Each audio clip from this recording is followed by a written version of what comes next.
चौथी हैबिट है never ever ever ever ever ever give up. कभी हिम्मत मत हारिए। और किससे सीखिए? अंबिया से सीखिए। सबसे डिप्रेसिंग सिचुएशन, इससे ज्यादा डिप्रेसिंग सिचुएशन नहीं हो सकती, इससे ज्यादा मायूसी की सिचुएशन नहीं हो सकती कि मछली के पेट में अंधेरा, फिर समंदर की गहराई का अंधेरा, और फिर समंदर के नीचे जो है वो वहां पे अंधेरा। कौन थे ये नबी? यूनुस अलैहिस्सलाम। बंदा कहीं कमरे में बंद हो जाए तो चलो खटखटाता रहेगा, कभी तो कोई आवाज सुनेगा ना। ये बताएं मुझे, मछली के पेट में एक बंदा है और मछली समंदर की गहराइयों में, कौन आवाज सुनेगा? कोई सुनेगा? कोई सुनने वाला है? सिर्फ कौन सुनने वाला है? अल्लाह। तो उन्होंने उस मायूसी की हालत में किसको पुकारा? अल्लाह। ला इलाहा इल्ला अंता सुब्हानका इन्नी कुन्तु मिनज़ ज़ालिमीन। अल्लाह मैं जालिम हूं, मुझसे गलती हुई है, तू पाक है, तू मुझे माफ कर दे। अब उलमा कहते हैं कि जो बंदा अंधेरों की गहराइयों में हो, जिसे कुछ समझ नहीं आ रही हो मैं क्या करूं, जिंदगी कहां जा रही, उसे इसका विर्द करना चाहिए बहुत ज्यादा, ला इलाहा इल्ला अंता सुब्हानका इन्नी कुन्तु मिनज़ ज़ालिमीन। लेकिन उन्होंने गिव अप नहीं किया, मायूस नहीं हुए इब्लीस की तरह। कामयाब बंदा कभी मायूस नहीं होता, चाहे हालात कैसे मर्जी हो। क्यों? उसे पता है कि मैं किसकी इबादत करता हूं?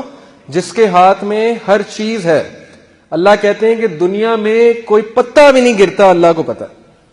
पत्ते का अल्लाह को पता है कि पत्ता कहां गिर रहा है, तो आपके गम का अल्लाह को नहीं पता, आपकी मुश्किल का अल्लाह को नहीं पता? क्या ख्याल है?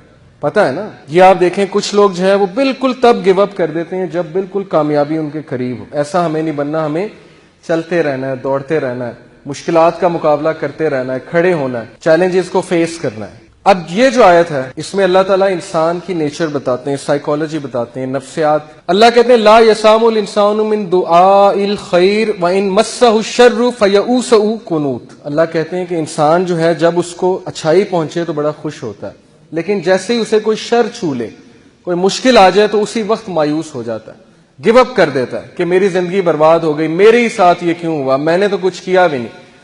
भाई अंबिया ने क्या किया था? बात ये नहीं होती कसूर, बात ये होता है कि अल्लाह ताला जिससे जितनी मोहब्बत करते हैं उसका उतना इम्तिहान लेते हैं। तो इसलिए ये चीज मायूस होने वाली नहीं है, ये खुशखबरियां हैं। सहाबा पे मुश्किल नहीं आती थी, परेशान हो जाते थे कहीं अल्लाह तो नहीं नाराज, लेकिन हम बिल्कुल उलट। थोड़ी सी मुश्किल आई, उसी वक्त हिम्मत हार के बैठ गए, अल्लाह से शिकायत, अल्लाह से शिकवे शुरू और अल्लाह से नाराजगियां शुरू, नमाजें भी कम करना शुरू कर दी। जबकि सूरह अंबिया में अल्लाह अंबिया की एक क्वालिटी बताते हैं, ये भी सक्सेसफुल लोगों की कामयाबी है कि जब उन पे मुश्किल आती है वो मजीद पक्के हो जाते हैं इबादत में। ये है सक्सेसफुल लोग। हमारा बिल्कुल उल्टा हिसाब है, जब मुश्किल आती है सबसे पहले नमाजें इफेक्ट होती हैं, उसके बाद जो अल्लाह से नाराजगियां होती हैं। एक होता है एक्टिव शिकवा। एक्टिव शिकवा क्या है? मुंह से ये कहना कि बस अल्लाह ने मेरे साथ ये क्यों किया। एक पैसिव शिकवा है। पैसिव शिकवा छुपा हुआ शिकवा। छुपा हुआ शिकवा क्या है? गुनाह करना और सोचना कि मैं अल्लाह को ये गुनाह करके ना मैं अल्लाह से मुकाबला लगा रहा हूं। इंसान ऐसे करता है, ये पैसिव शिकवा है। तो बहरहाल हमसे बड़ी कोताहियां होती हैं, नाशुक्रियां होती हैं, ये चीज नाकाम लोगों की निशानी है। ये आयत समझने की बड़ी जरूरत है। ये देखें, ये छोटा सा नन्ना सा पौधा, ये इतना कमजोर है कि इस पे अगर मैं पांव रख दूं तो इसको रोंद सकता हूं। आप सोचें कि इतनी सख्त जमीन को फाड़ के नन्ना सा पौधा कैसे बाहर आ गया। अल्लाह मिसालें पेश करते हैं। अल्लाह कहते हैं कौन है जिसने बीज में से इस पौधे को निकाल के सख्त जमीन से निकाल के उभारा? कौन है? अल्लाह। तो हम कमजोर हैं, इंसान कमजोर है, इस नन्हे पौधे की मानिंद है, लेकिन मुश्किलात से, सख्त जमीन से कौन फाड़ के निकालेगा इंसान को भी? अल्लाह। अल्लाह कहते हैं कि कौन है जो बंजर जमीन को जिंदगी देता है? कैसे देता है? बारिश बरसा के। बंजर जमीन, डेड अर्थ। क्या अल्लाह आपके वो चीजें जो बिल्कुल खत्म होती नजर आ रही उनको दोबारा जिंदगी नहीं दे सकता? दे सकता है, लेकिन मदद मांगने की जरूरत, उधर जाने की जरूरत है।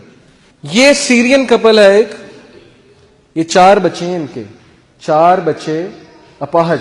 अब इनका ख्याल रखने के लिए कितनी तकलीफ होती होगी इन्हें। ये एक तो इनके बच्चे अपाहज, दूसरा रेफ्यूजीज हैं।